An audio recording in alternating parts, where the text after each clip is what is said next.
बंधु माने आजिर एही भिडियोटी कर्कट राशि पाई बहुत गुरुत्वपूर्ण अटे।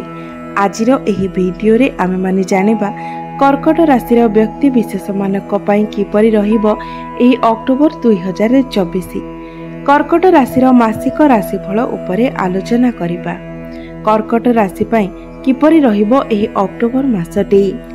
कर्कट राशि व्यक्ति विशेष मानकर स्वास्थ्य, शिक्षा, प्रेम, वैवाहिक जीवन, भाग्य, क्यारियर एवं व्यापार वाणिज्यर स्थिति किपरि रहिबो एही अक्टोबर 2024 रे से विषय रे विस्तार रूप में आलोचना करिबा। नवग्रहंकर स्थिति मध्य देखिबा। नवग्रह केउ प्रकार फल देबारे सक्षम हेबे। एहा व्यतीत अशुभत्व प्रदान करुथिबा ग्रह मानक पई किछि विशेष प्रतिकार मध्य जानिबा। तो सेथिपई भिडियोटी को स्किप करी आपण शेष पर्यंत निश्चय देखंतु एवं आपणकर जदि कर्कट राशि होइथाय तेबे भिडियोटी को लाइक करी चैनल टी को सब्सक्राइब करि दियंतु एवं कमेंट बॉक्स रे जय श्री जगन्नाथ, जय मां लक्ष्मी निश्चय लिखंतु। तेबे सर्वप्रथम आसंतु जानिबा नवग्रहंकर स्थिति किपरि रहिबो एही अक्टोबर 2024 रे। बंधु माने राशि चक्रर 12टी राशि मध्यरु चतुर्थ राशि हेउछि कर्कट राशि एवं आपणकर तृतीय भाव रे विराजमान अछंती सूर्य, बुध एवं केतु। आपणकर चतुर्थ भाव रे शुक्र विराजमान अछंती। आपणकर अष्टम भाव रे अछंती शनि। आपणकर एकादश भाव रे विराजमान अछंती गुरु एवं आपणकर द्वादश भाव रे विराजमान अछंती मंगल। तो सर्वप्रथम आसंतु जानि नेबा आपणकर स्वास्थ्य किपरि रहिबो एही अक्टोबर 2024 रे। तो बंधु माने आपणकर प्रथम भावटी होइथाय आपणकर स्वास्थ्यर भाव, आपणकर इम्यूनिटी सिस्टम रो भाव। तो बंधु माने आपणकर पंचम भावर अधिपति मंगल आपणकर द्वादश भाव रे अछंती एवं बृहस्पति आपणकर एकादश भाव रे अछंती एवं सूर्य आपणकर तृतीय भाव रे अछंती। तो बंधु माने आपनको विशेष करी 2-3टी जिनिस उपरे गुरुत्व देबार अछि। शुक्र आपणकर द्वितीय भावर अधिपति होई आपणकर तृतीय भावरे विराजमान अछंती। अर्थात 17 अक्टोबर पूर्वरु आपणकर डेंटल इश्यू देखा दे पारे, इन्फेक्शन, एलर्जी भली पंथ्य समस्या देखा दे पारे। एही समय आपनको खाद्यपेय उपरे विशेष ध्यान देबार अछि। एही समय आपणकर आखिरे ज्वलन भली समस्या देखा दे पारे। तो 16-17 अक्टोबर पूर्वरु आपनको एसबु प्रति ध्यान देबार अछि। एवं द्वितीय रे आपणकर पंचम भावर अधिपति मंगल आपणकर द्वादश भावरे विराजमान अछंती। तो पंचम भावटी होइथाय पेटर भाव, आपणकर स्टमक रो भाव। तो स्टमक सहित रिलेटेड जिनिस प्रति मध्य आपणको ध्यान देबार अछि। जेमिति कि एही समय आपणकर पेट खराब होई पारे, डाइजेशन भली समस्या देखा दे पारे। तो एसबु भी आपणको 17 अक्टोबर पूर्वरु ध्यान रखिबार अछि। मंगल आपणकर द्वादश भावरे अछंती एवं द्वादश भावटी होइथाय हॉस्पिटल भाव, विदेशर भाव, खर्चर भाव। अर्थात स्वास्थ्य को नै कि आपणकर किछि खर्च होई पारे।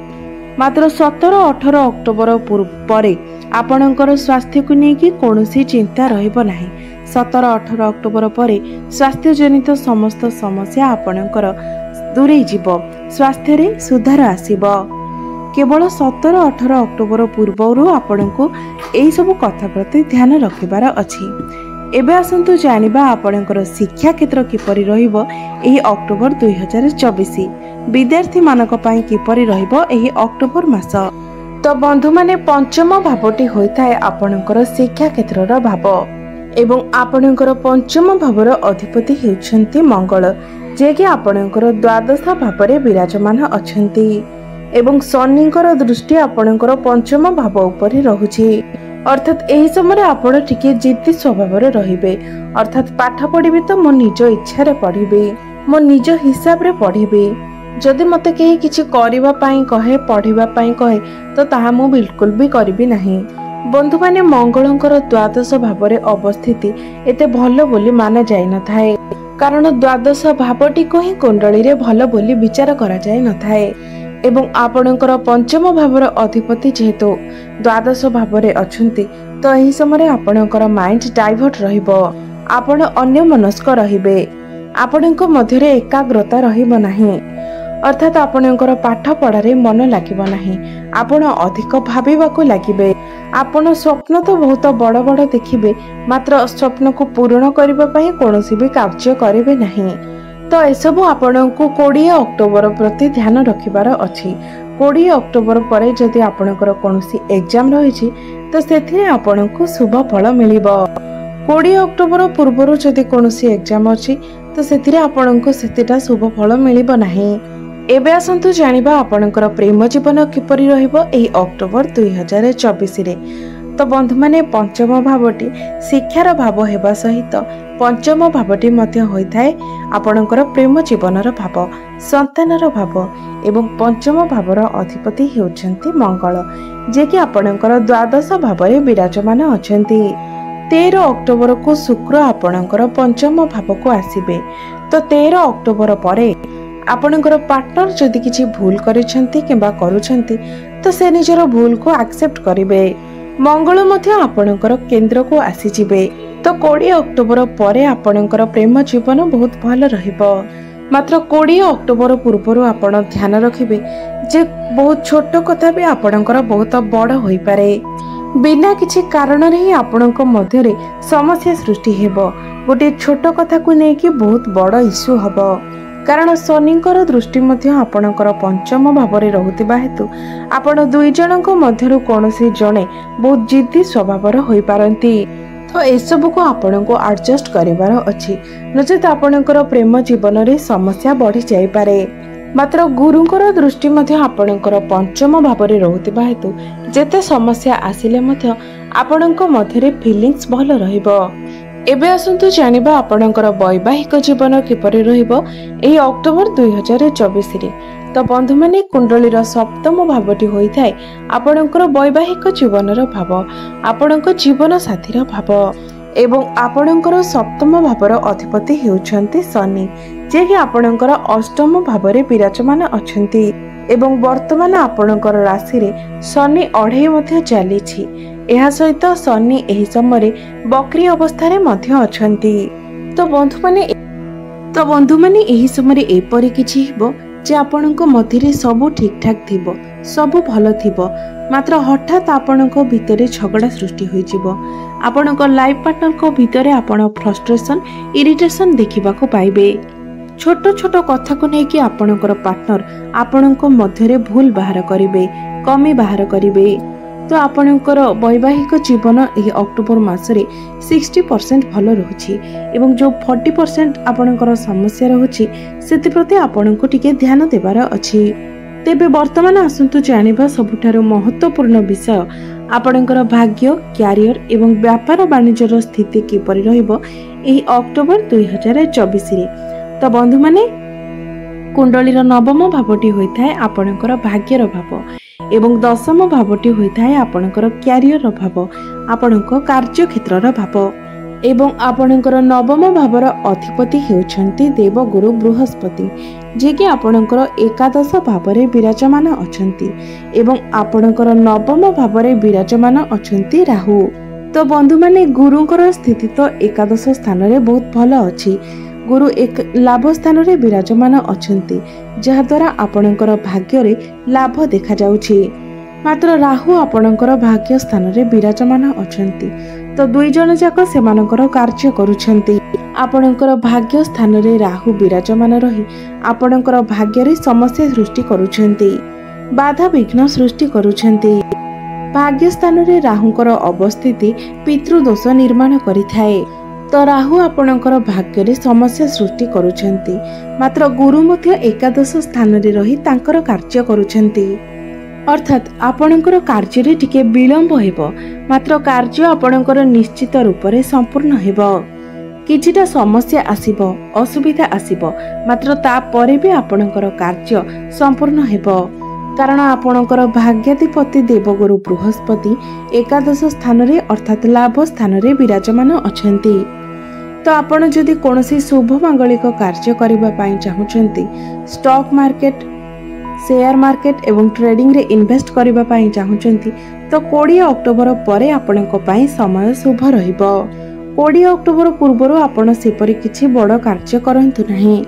एबे आसंतु जानिबा आपणकर क्यारियर किपरि रहिबो एही अक्टोबर 2024 रे। तो बंधु माने दशम भावटी होइताय आपणकर क्यारियर अभाव एवं आपणकर दशम भावर अधिपति हेउछन्ति मंगल, जे कि आपणकर द्वादश भावरे विराजमान अछन्ति एवं द्वादश भावरे मंगल अवस्थान करिथिबा हेतु एही समय आपणकर माइंड डाइवर्ट रहिबो। आपण अन्यमनस्क रहिबे, काम कार्य रे आपणकर मन लागिबो नाही, आपणक मध्यरे आलस्य मध्य देखादेबो।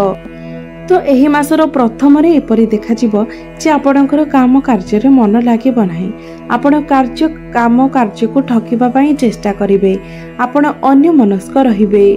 मात्र 20 अक्टोबर परे आपण निज काम कार्य को नेकी सीरियस रहिबे, कारण मंगल आपणकर केंद्र को चलन करिवे। मात्र एही समय आपणक मध्यरे आग्रेसन देखादेबो। आपण निज बॉस को सहित कोनोसी प्रकारर आर्गुमेंट किंबा लड़ाई झगड़ा करंतु नाही। निज सीनियर मानक सहित आपण ठीक भावरे कथावार्ता करंतु, बाणीर सदुपयोग करंतु, कारण सूर्य जतेबेले आपणकर चतुर्थ भाव को आसीबे तो दशम भाव उपरे सूर्यंकर दृष्टि रहिबो। तो सेतेबेले आपणकर बॉस आपण सीनियर मानकर नजर आपणक उपरे बेसी रहिबो, आपणकर काम कार्य उपरे अधिक रहिबो। तो मंगल जेहेतु द्वादश भाव में अच्छा तो यही समय जदि आपण एमएमसी कंपनी रे कार्य करुछंती तो आपण को लाभ मिलिबो एवं एही समय आपणकर किछि वैदेशिक गतिविधि मध्य देखा देउछि एवं आपण एही समय ट्रैवल मध्य अधिक करि पारंती। एबे आसंतु जानिबा आपणकर बिजनेस आपणकर व्यापार वाणिज्य किपरि रहिबो एही अक्टोबर 2024 रे। तो बंधु माने बिजनेस तो एही मासरे आपणकर भल रहुछि, मात्र शनि टिके दुर्बल स्थिति रे रहुछंती, अर्थात एही समय आपणकर खर्च अधिक होई पारे, तथापि भी बिजनेस आपणकर बहुत भल रहिबो। एबे आसंतु जानि नेबा किछि विशेष प्रतिकार विषय जे प्रतिकार गुड़िक करबा द्वारा एही मासरे आसुथिबा समस्त अशुभत्व गुड़िक खंडन होई पारिबो एवं आपणको शुभत्व प्राप्ति हेबो। तो सर्वप्रथमे आपण एही मासरे प्रत्येक दिन मंगलंकर बीज मंत्र अवश्य पाठ करंतु। ओम क्राम क्रीम क्रोम सह भौमाय नमः। एही मंत्र को आपण प्रत्येक दिन 108 थर जप करंतु। प्रत्येक दिन हनुमान चालीसार मध्य पाठ करंतु, कारण शनि आपणकर दुर्बल स्थिति रे अछंती एवं बक्री अवस्था रे मध्य अछंती। प्रत्येक दिन आपण सूर्य को तंबा पात्र रे जलार्घ्य अर्पण करंतु एवं आपण प्रत्येक दिन संध्या समय चंद्रमांकर बीज मंत्र मध्य पाठ करंतु। ओम श्राम श्रीम श्रोम सह चंद्रमस्य नमः। एही मंत्र को आपण प्रत्येक दिन संध्या समय 108 थर जप करंतु। आपणको शुभत्व प्राप्ति हेबो, भाग्य रे उन्नति आसीबो। तो बंधु माने आपणकर जीवन मंगलमय हो, एहा ही ईश्वरक निकटरे मोर प्रार्थना। धन्यवाद।